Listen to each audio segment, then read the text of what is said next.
नमस्कार। आज हम एक बहुत ही दिलचस्प किताब पर बात करने वाले हैं। जी। डॉक्टर जोसेफ मर्फी की क्लासिक है the power of your subconscious mind. वाह। 1963 में आई थी, पर आज भी उतनी ही रेलेवेंट है। बिल्कुल। ये किताब लाखों लोगों के लिए एक तरह से गाइड बुक बनी है। हाँ, हमारे पास इसका एक सार संक्षेप है, तो आज कोशिश करेंगे इसके जो मुख्य आइडियाज हैं उन्हें समझने की। हाँ, और ये जानने की कि किताब के हिसाब से ये अवचेतन मन आखिर कैसे हमारे जिंदगी को शेप देता है। और इसका जो मेन आइडिया है वो बहुत पावरफुल है जी। कि आप जो कुछ अपने मन में विश्वास के साथ बोते हैं वही आपकी हकीकत बनकर फलता है। सुनने में बहुत सिंपल लगता है पर गहरा है। हाँ, पूरी किताब इसी एक लाइन के इर्द गिर्द घूमती है, कह सकते हैं। तो चलिए इसको थोड़ा खोलते हैं। किताब कहती है कि मन के दो हिस्से हैं, एक चेतन, दूसरा अवचेतन। जी, चेतन मन तो वो है जो हम अभी इस्तेमाल कर रहे हैं, सोचने के लिए, समझने के लिए, फैसले लेने के लिए। हमारा लॉजिकल माइंड। बिल्कुल। लेकिन जो असली खिलाड़ी है किताब के मुताबिक वो है अवचेतन मन। अच्छा, और यहीं पर बात इंटरेस्टिंग हो जाती है ना? हाँ, क्योंकि किताब कहती है कि ये अवचेतन मन जो है वो तर्क नहीं करता, वो सवाल नहीं पूछता। मतलब वो बस एक वफादार नौकर की तरह है। जो भी विचार, जो भी सुझाव चेतन मन से आता है उसे चुपचाप स्वीकार कर लेता है। ओ, चाहे वो अच्छा हो या बुरा। हाँ, यही तो सबसे चौंकाने वाली बात है। उसे सही गलत, पॉजिटिव नेगेटिव से कोई मतलब नहीं। तो अगर हम बार बार नेगेटिव सोचें, तो वो उसी को सच मान लेगा और उसी के हिसाब से हालात बनाने लगेगा। बाप रे, ये तो डरावना भी है और पावरफुल भी। मतलब हमें बहुत ध्यान रखना होगा कि हम क्या सोच रहे हैं। बिल्कुल। इसीलिए मर्फी इसे अंदर छिपा खजाना भी कहते हैं। सोचिए, ये हमारे शरीर के कितने काम चुपचाप करता रहता है। सांस लेना, दिल धड़कना, खाना पचाना। हाँ, ये सब तो हम सोचते भी नहीं। जी।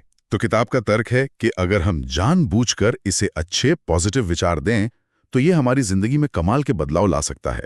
वो जो लाइन है किताब की, अपने विचार बदलें, अपनी किस्मत बदलें। हाँ, ये इसी सिद्धांत पर आधारित है। किताब तो यहाँ तक कहती है कि पक्के विश्वास और पॉजिटिव फीलिंग से बीमारियां तक ठीक हो सकती हैं, समस्याएं सुलझ सकती हैं। जी, किताब का यही दावा है। उनका मानना है कि अवचेतन मन भावनाओं की भाषा समझता है। जब कोई विचार गहरी भावना और पक्के यकीन से जुड़ जाता है तो वो बहुत शक्तिशाली हो जाता है। तो सिर्फ सोचना काफी नहीं, महसूस करना भी जरूरी। हाँ, महसूस करना और विश्वास करना कि वो चीज सच है। किताब पुराने जमाने के चमत्कारी इलाजों का भी जिक्र करती है, जहां आस्था ही सबसे बड़ी दवा थी। सुनने में तो ये सब बहुत अच्छा लगता है, लेकिन सवाल ये है कि इसे अपनी रोज की जिंदगी में उतारें कैसे? कुछ प्रैक्टिकल तरीके भी बताए हैं किताब में। हाँ बिल्कुल, 2 मुख्य तकनीकें बताई गई हैं। पहली है विजुअलाइजेशन, यानी कल्पना करना। अच्छा। मन में पिक्चर बनाना। हाँ। लेकिन सिर्फ पिक्चर नहीं, उसे ऐसे देखना जैसे वो लक्ष्य आपको मिल चुका है, पूरी डिटेल के साथ और उस फीलिंग के साथ। फीलिंग इंपॉर्टेंट है। बहुत। और दूसरी तकनीक है अफर्मेशंस, यानी पॉजिटिव वाक्य दोहराना। जैसे मैं कामयाब हूँ या मैं सेहतमंद हूँ। जी, लेकिन सिर्फ तोते की तरह रटना नहीं, उसे पूरे विश्वास और भावना के साथ दोहराना।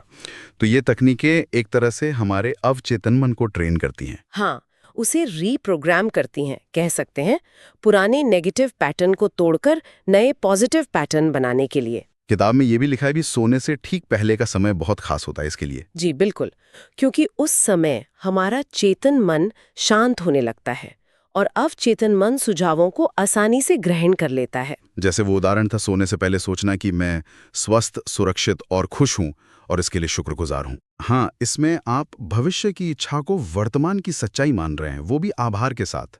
ये बहुत शक्तिशाली तरीका बताया गया है। और ये तरीके सिर्फ सेहत या पैसे तक ही सीमित नहीं है। नहीं, बिल्कुल नहीं। किताब कहती है आप सेहत, पैसा, रिश्ते, डर पर काबू पाना, जिंदगी के हर एरिया में इस्तेमाल कर सकते हैं। अच्छा। जैसे रिश्तों के लिए दूसरों के लिए अच्छी भावनाएं भेजना, दौलत के लिए खुद को अमीर महसूस करना, कमी की सोच हटाना। तो जो बेसिक आइडिया है वो हर जगह सेम है। हाँ, कि अंदर जो चल रहा है, आपके विचार, आपके विश्वास, आपकी भावनाएं, उन्हें बदलकर आप बाहर की दुनिया को बदल सकते हैं, ऐसा किताब का मानना है। तो अगर हम इस पूरी बातचीत को समेटें तो क्या मुख्य बातें निकल कर आती हैं? मेरे ख्याल से सबसे पहली बात तो ये कि हमारे विचार सिर्फ हवा में नहीं होते, उनमें ताकत होती है। रियलिटी बनाने की ताकत। दूसरी बात, अवचेतन मन एक बहुत पावरफुल गूल है जो लॉजिक नहीं लगाता, बस दिए गए इनपुट पर काम करता है। सही। तीसरी, विजुअलाइजेशन और अफर्मेशन, इसे सही इनपुट देने के कारगर तरीके हैं। और चौथा, और शायद सबसे जरूरी, विश्वास, यानी किसी बात को सच मानने की गहरी भावना। इसके बिना कुछ नहीं होगा। तो संक्षेप में किताब हमें ये सिखाती है कि हम अपनी जिंदगी के ड्राइवर बन सकते हैं, सिर्फ पैसेंजर नहीं, है ना? अपने विचारों और विश्वासों के जरिए। बिल्कुल, हमारा अवचेतन मन हमारा सबसे बड़ा दोस्त बन सकता है अगर हम उसे सही तरह से गाइड करें। इस बेहतरीन चर्चा के लिए बहुत बहुत शुक्रिया। धन्यवाद। और हाँ, जाते जाते अपने सुनने वालों के लिए एक सवाल छोड़ जाते हैं।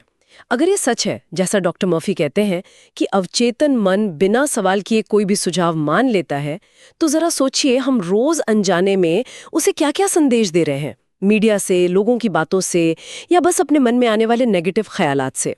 इस पर गौर करना कितना जरूरी है, सोचिएगा जरूर।